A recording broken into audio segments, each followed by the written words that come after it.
Halo Bu Padma. Halo, apa kabar? Baik, baik.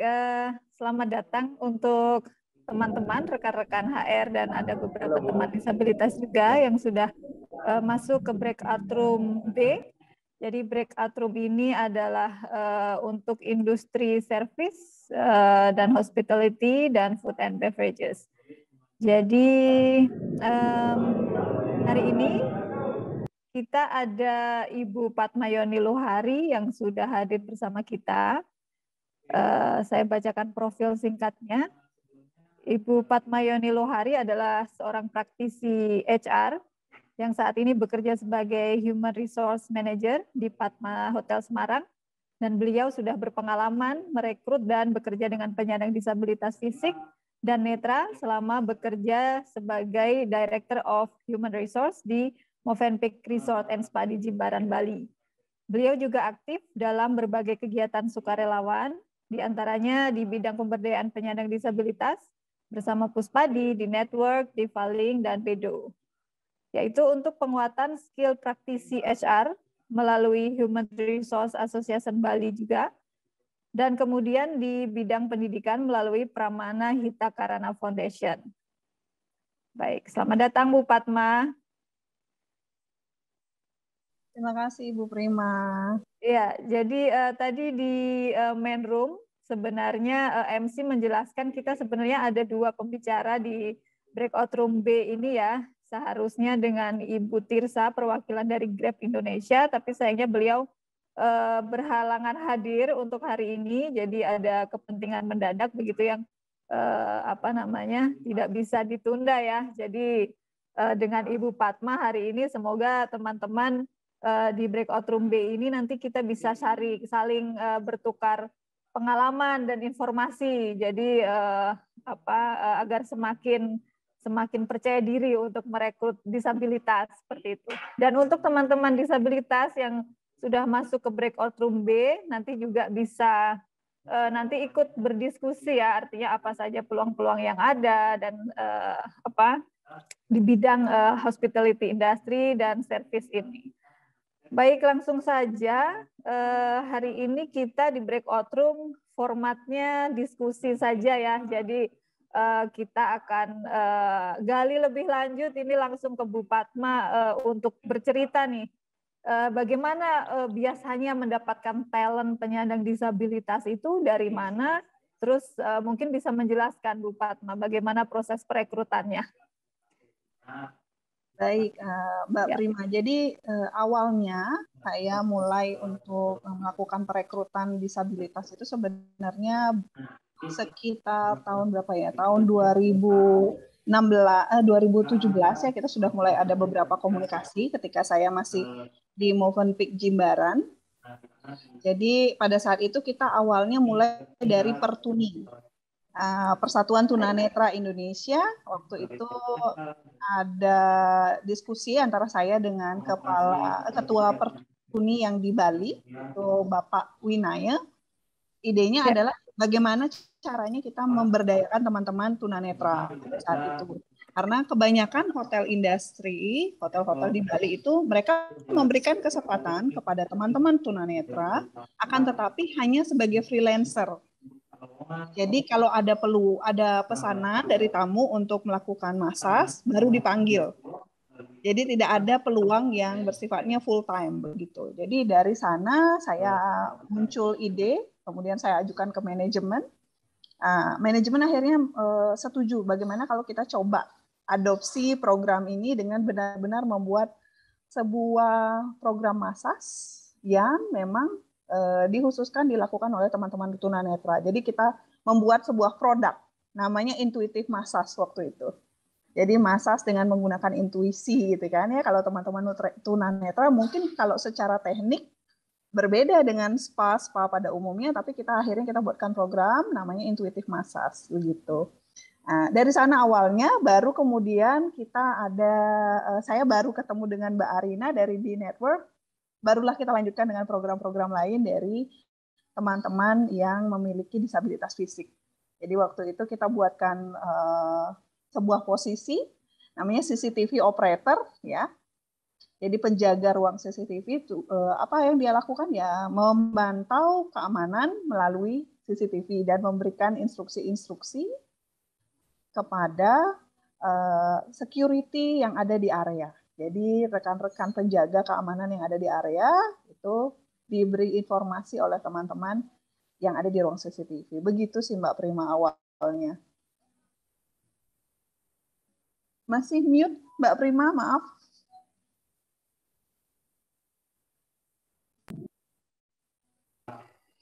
Baik, sudah terdengar Bu ya?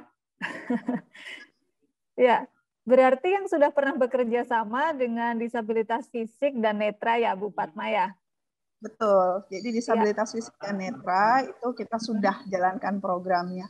Saya ada satu lagi program, waktu Movenpick juga, waktu itu karena kita memang didukung penuh oleh pimpinan perusahaan, pemilik perusahaan juga sangat mendukung, dan begitu juga dari head office kita yang ada di Dubai juga sangat mendukung. Jadi kita buat juga sebuah program kolaborasi dengan BRSPN Mahatmia, itu center yang ada di Tabanan, teman-teman tunanetra diberikan pelajaran mengenai cara membuat kopi, Mbak Prima. Sudah pernah coba belum? Oke.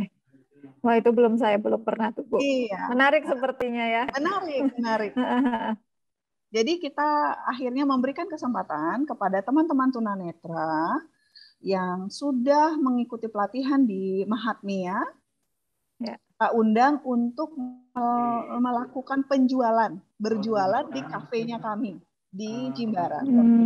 Baik. Jadi mereka memang praktek membuat kopi dan memberikan serving kepada tamu, melayani tamu dan melakukan servis secara langsung. Ya, sepertinya kan ini Bu ya, pengalamannya lebih banyak di netra dan disabilitas fisik. Tapi ada nggak kemungkinan untuk ke depan Ibu Padma misalnya untuk disabilitas yang lain misalnya? Atau tadi kan di main room kita juga melihat ini ya, pertanyaan banyak dari peserta, apakah mungkin nih untuk dengan disabilitas intelektual misalnya, atau sebenarnya ada alasan tertentu Ibu untuk mempekerjakan disabilitas jenis tertentu mungkin dengan ketersediaan lowongan yang ada seperti itu? Tentu saja kita bukan hanya melihat apakah, nah ini mungkin mindset yang perlu kita garis bawahi ya di sini ya Mbak Prima, bahwa kita merekrut teman-teman disabilitas bukan karena ini program CSR, tapi lebih kepada bagaimana kita mendukung program tujuan berkelanjutan atau SDGs itu sendiri. Kalau saya lebih melihatnya ke sana. Jadi bagaimana kita bisa menyediakan seluas-luasnya lapangan kerja yang inklusif dan bisa menjangkau lebih banyak rekan-rekan. Bukan hanya disabilitas, tapi juga kaum minoritas yang lain. Kedepannya tentu saja saya ingin membantu lebih banyak rekan-rekan disabilitas, baik itu disabilitas fisik, netra, maupun disabilitas mental apabila memang memungkinkan. Jadi ada peluangnya dan kita lihat, oh ini sepertinya memungkinkan untuk kita berikan kepada rekan-rekan disabilitas. Ya, mungkin bisa diceritakan juga Bu ya, berarti tadi dari proses perekrutan ada bantuan seperti itu dari organisasi penyandang disabilitas ya, kalau dengan di network pada waktu itu. Nah, kemudian setelah perekrutan lalu memulai masa kerja, apakah diawali dengan orientasi atau itu diperlukan atau gimana, Bu Padma? Sangat perlu. Pada saat itu kita berikan program orientasi 3 bulan. Jadi selama 3 bulan rekan-rekan disabilitas seperti halnya rekan-rekan yang tidak memiliki kendala disabilitas, kita juga wajib memberikan orientasi. Untuk rekan-rekan disabilitas, kita berikan orientasi bagaimana cara melakukan pekerjaannya, siapa yang bisa membantunya, kemudian bagaimana kalau terjadi kendala, gitu ya. Kita berikan panduan-panduan. Ya, mungkin teman-teman yang ada di breakout room ini, rekan-rekan HR juga ada pertanyaan nih. Mungkin kalau mempekerjakan teman dengan disabilitas netra itu kan sepertinya ada kendala ya, misalnya harus ada penyesuaian kantornya seperti apa, station meja kerjanya seperti apa. Mungkin bisa diceritakan Ibu Padma, ada nggak penyesuaian-penyesuaian yang perlu dilakukan agar karyawan disabilitas yang baru ini bisa perform dengan baik? Oke. Kebetulan kalau secara umum tempat kerja saya sudah sangat pada saat itu, yaitu Movenpick, itu sudah sangat accessible. Jadi aksesnya memang sangat mendukung untuk memberikan kesempatan kepada rekan-rekan disabilitas. Jadi saya tidak perlu melakukan penyesuaian, tapi kalau di hotel sebenarnya ada banyak hal kayak tangga segala macam itu ya perlu penyesuaian pastinya. Kita perlu memperkenalkan area-area tersebut kepada rekan-rekan disabilitas. Tapi jangan khawatir, saya sangat kagum dengan teman-teman disabilitas netra yang waktu itu kami pekerjakan. Proses orientasinya tidak lama, Mbak Prima. Baik. Proses orientasinya cepat, ya kurang lebih 2 minggu. Ya. Tapi yang terpenting adalah dukungan dari rekan-rekan sekitarnya. Nah, ini yang kami persiapkan lebih awal sebelum memang merekrut tunanetra atau rekan-rekan disabilitas yang lain. Jadi rekan-rekan yang satu departemen, satu bagian itu harus benar-benar memahami mengapa kita harus menyediakan kesempatan yang sama kepada teman-teman yang memiliki disabilitas. Baik. Berarti sebelum melakukan rekrutmen dan melakukan orientasi kepada karyawan disabilitas ini ada semacam awareness training semacam itu dulu Bu ya untuk rekan-rekan yang akan bekerja di satu departemen. Betul. Baik, mungkin perlu diceritakan juga, di-share di sesi kita kali ini, apakah ada perlu dibutuhkan nih standar operating and procedure tertentu yang khusus untuk diterapkan dalam mempekerjakan penyandang disabilitas? Pastinya perlu, seperti yang tadi saya contohkan mengenai program intuitif massage.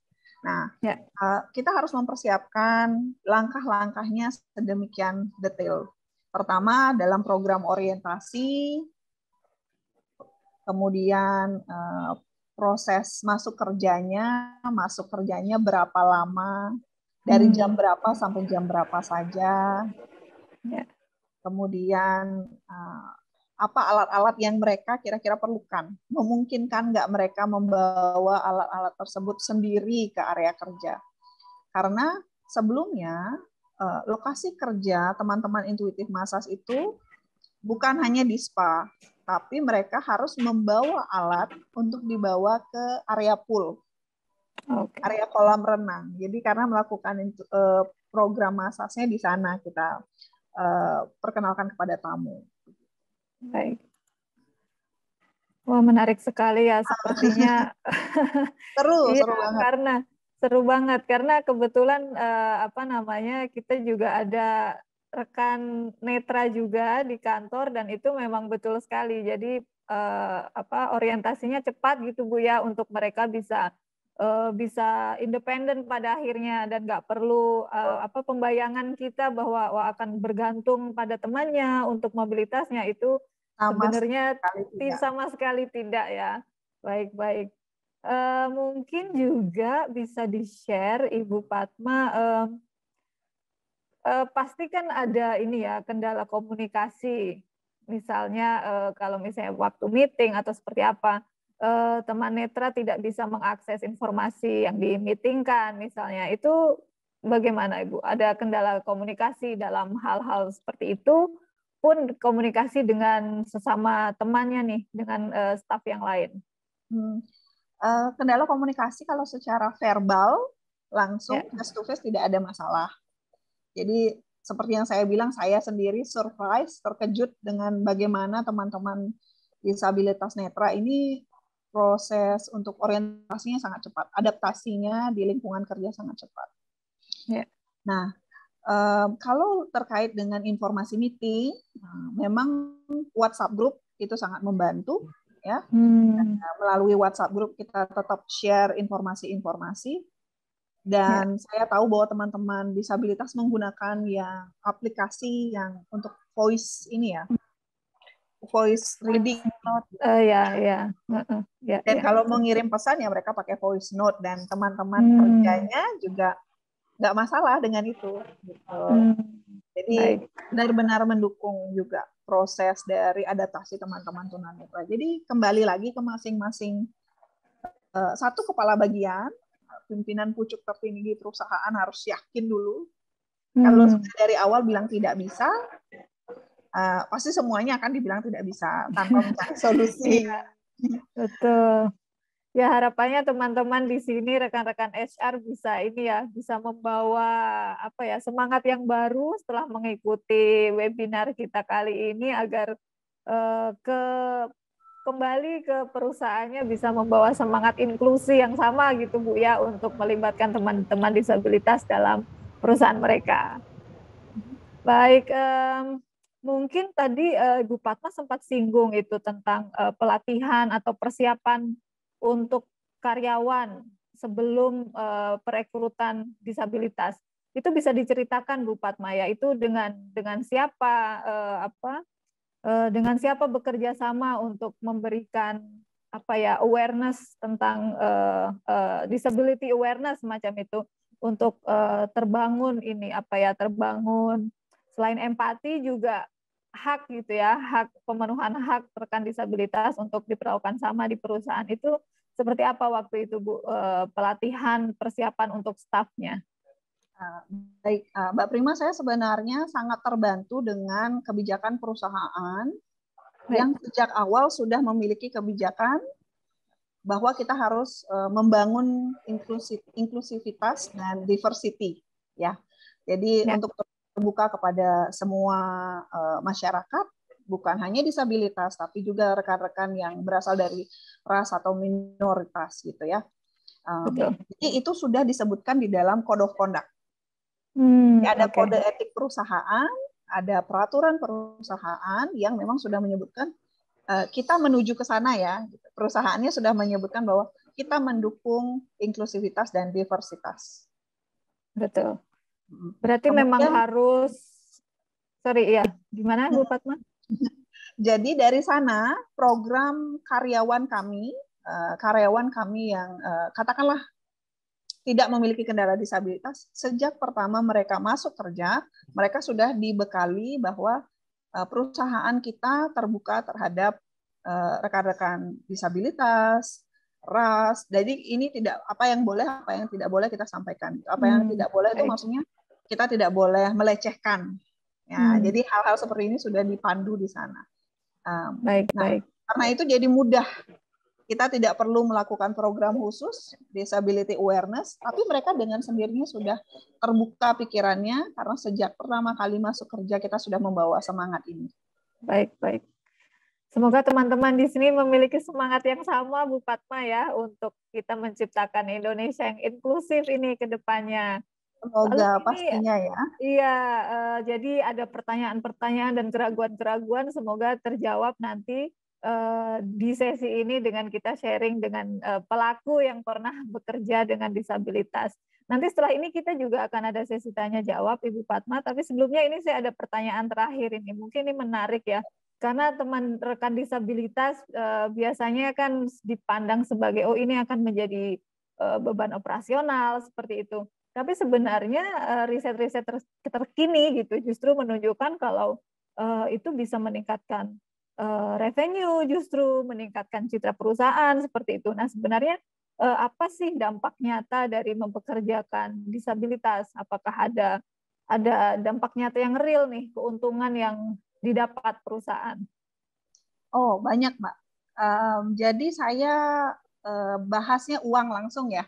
Jadi biasanya teman-teman lebih tertarik kalau kita bicara soal uang langsung gitu ya. Jadi mungkin rekan-rekan dari perusahaan supaya mendapat gambaran apa sih dampaknya dengan memberikan kesempatan ini kepada rekan-rekan disabilitas. Ketika kami meluncurkan program Intuitive Massage, kami mendapat tambahan gini ya, progresnya dari intuitif massage ini awalnya mungkin sedikit karena teman-teman disabilitas netra ini sedang dalam proses orientasi. Oke, sebulan, 2 bulan, 3 bulan. Di bulan keempat kami mendapat peningkatan revenue dari intuitif massage itu 150%, Mbak. Percaya nggak? Wow.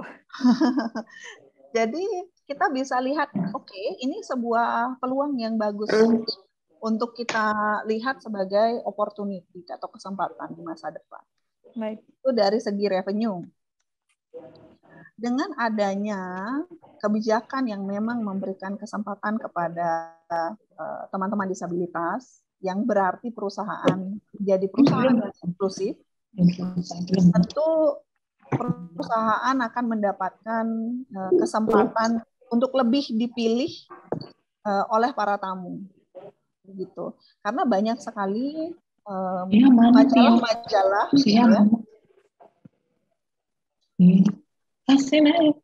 Maaf, bisa tolong di-mute rekan-rekan peserta? Baik, silakan Ibu Fatma. Jadi saya lanjutkan ya. Pertama, dari revenue kita mendapat peningkatan revenue. Yang kedua, ada banyak sekali award atau penghargaan-penghargaan yang ditujukan kepada perusahaan yang berkomitmen kepada inklusivitas atau diversitas ini, gitu. Jadi benar-benar kita bisa gunakan peluang ini untuk branding, ya, lebih kepada marketing. Dan perilaku konsumen saat ini, karena lebih banyak yang milenial dan Gen Z,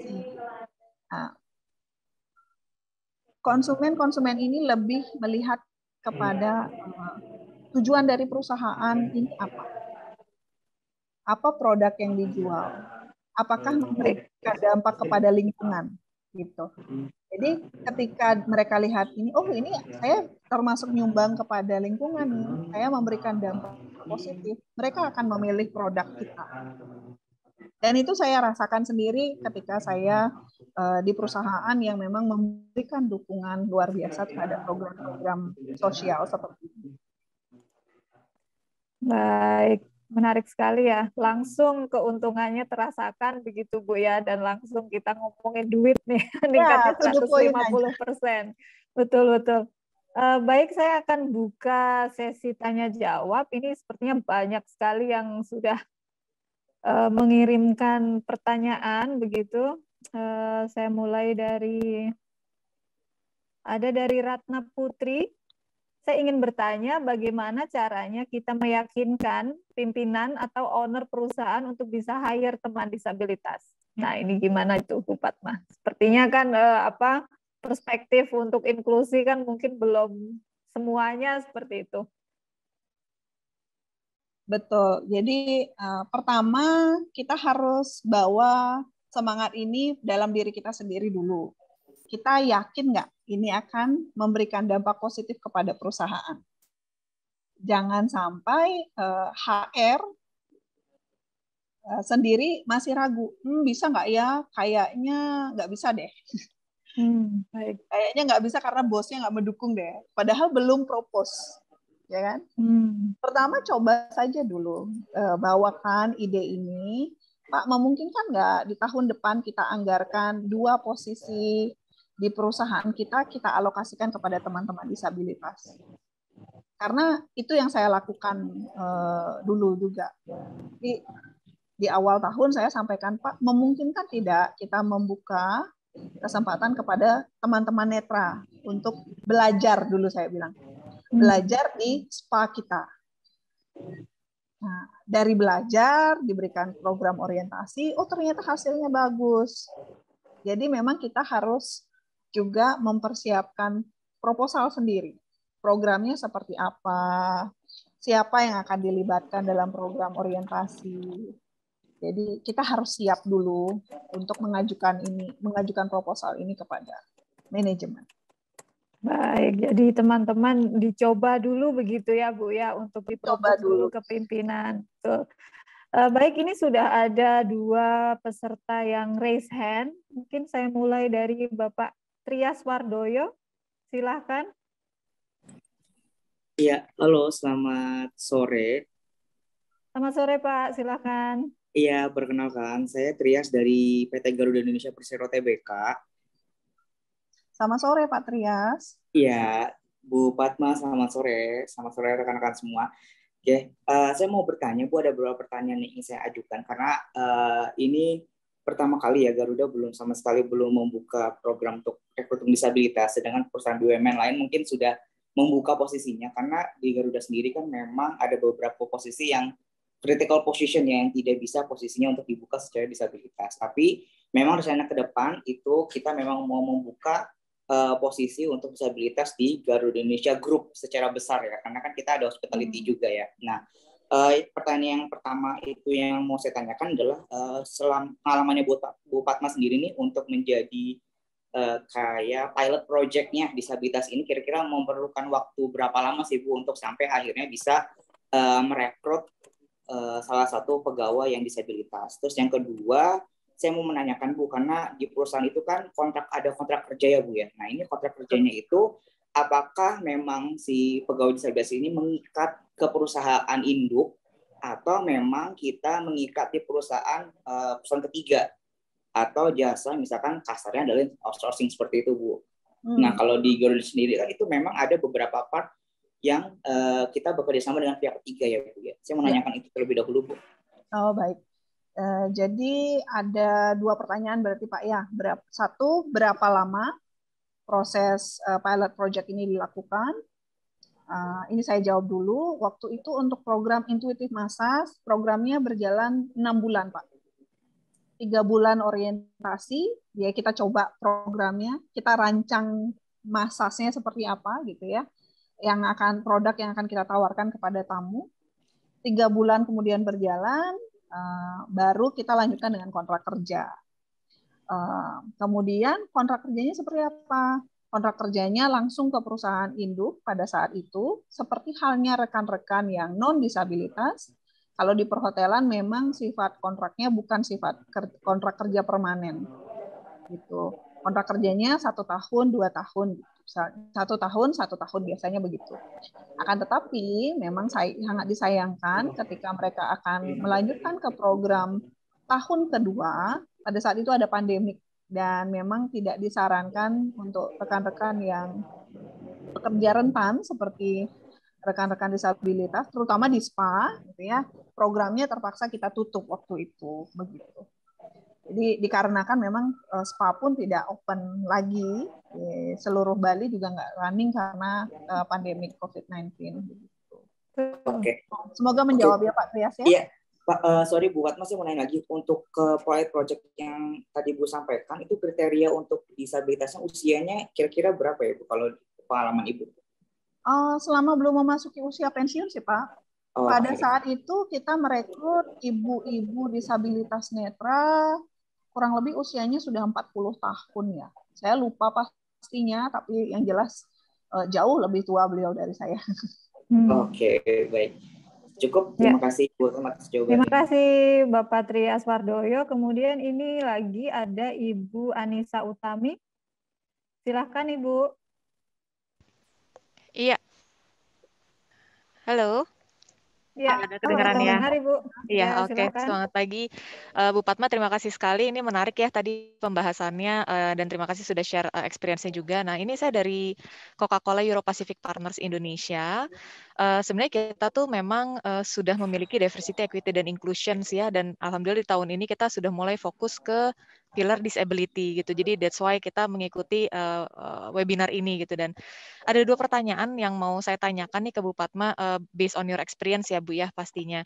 Kita tuh sebenarnya sudah mengonboardkan, mungkin kita baru bisanya tuh baby steps ya Bu Padma ya, karena ya tadi pilot project kita baru saja berjalan dan ke depannya kita mau melihat opportunity apa sih yang bisa kita gali lebih untuk bisa lebih banyak menjaring teman-teman penyandang disabilitas untuk bisa bekerja bersama dengan Coca-Cola Euro Pacific Partners Indonesia gitu.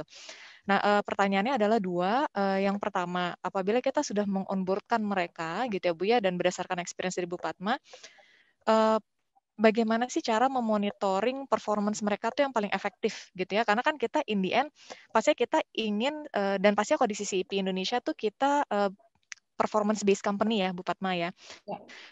Dan kita mau setiap karyawan yang join, baik itu penyandang disabilitas ataupun yang penyandang non disabilitas, mereka punya performance yang baik gitu. Nah, khusus untuk karyawan penyandang disabilitas, apakah ada tips and trick atau mungkin bagaimana caranya kita di manajemen itu bisa memonitor performance mereka supaya mereka bisa lebih efektif dalam bekerja gitu ya. Kemudian yang kedua, berdasarkan pengalaman Ibu juga, bagaimana sih Bu level endurance mereka, apa ya, ketahanan mereka terhadap pressure atau stres pekerjaan gitu. Karena kalau di Coca-Cola Euro Pacific Partners Indonesia itu kan kita bergerak di production dan juga distribution ya. Kita juga ada supporting function, tapi kita lagi mau melihat pokoknya every possibilities yang memang memungkinkan untuk bisa nantinya diisi oleh karyawan penyandang disabilitas. Paling itu dulu, Bu Padma, terima kasih. Baik. Saya boleh langsung jawab ya, Mbak Prima berarti? Iya, silakan langsung saja Bu Padma.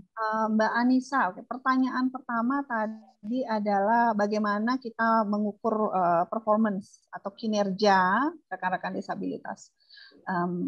Kebetulan untuk posisi SPA itu sangat mudah. Kita melihatnya dari ada task list harian, ya, daftar tugas harian. Kemudian juga kita melihat dari produktivitas, berapa jam dan berapa banyak revenue yang dihasilkan setelah menangani tamu. Kemudian ada upselling juga ya, kalau di SPA menawarkan produk yang lain juga. Jadi mengukurnya kebetulan di hospitality juga cukup mudah, kita ada beberapa hal yang kita bisa jadikan sebagai acuan.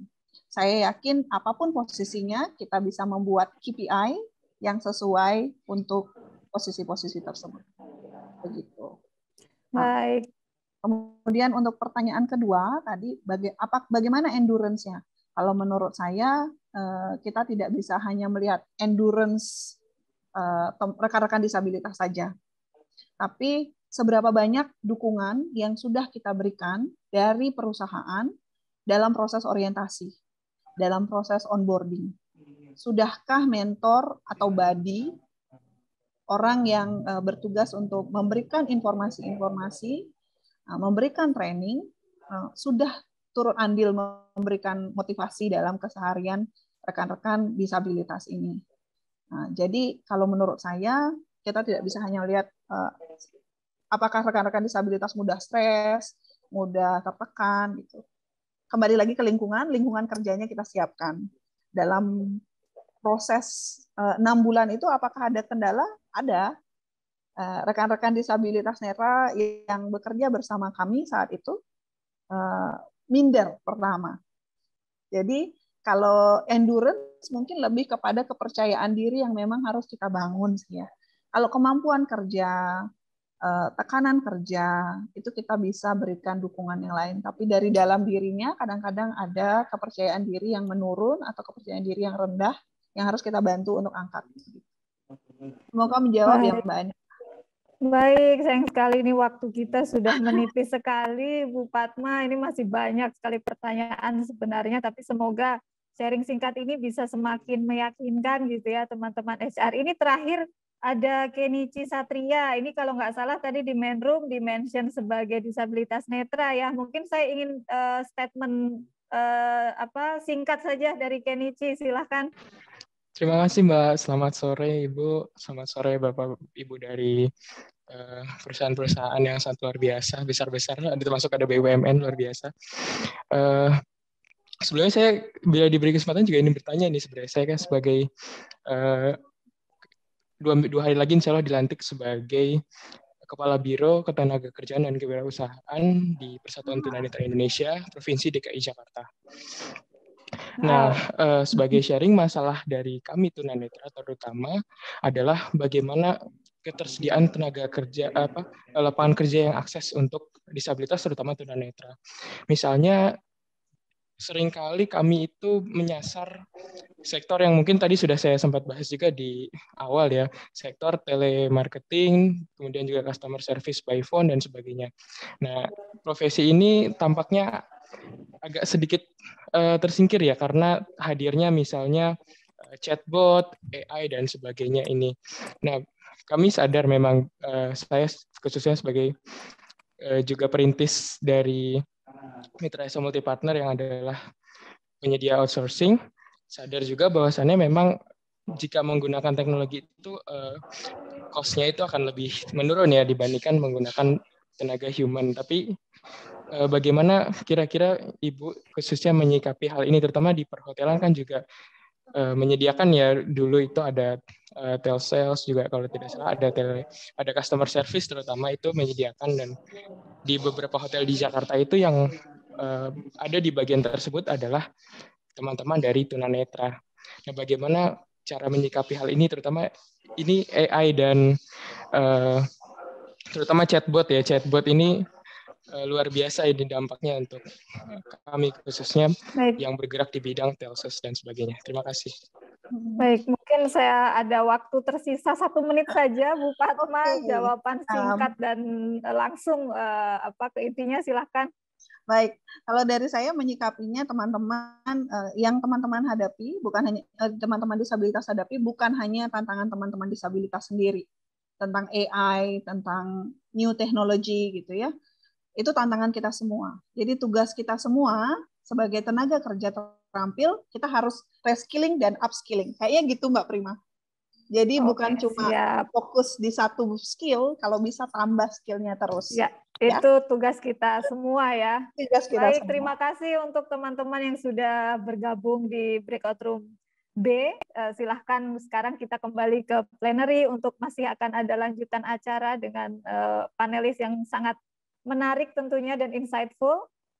Jadi saya akhiri Breakout Room kali ini.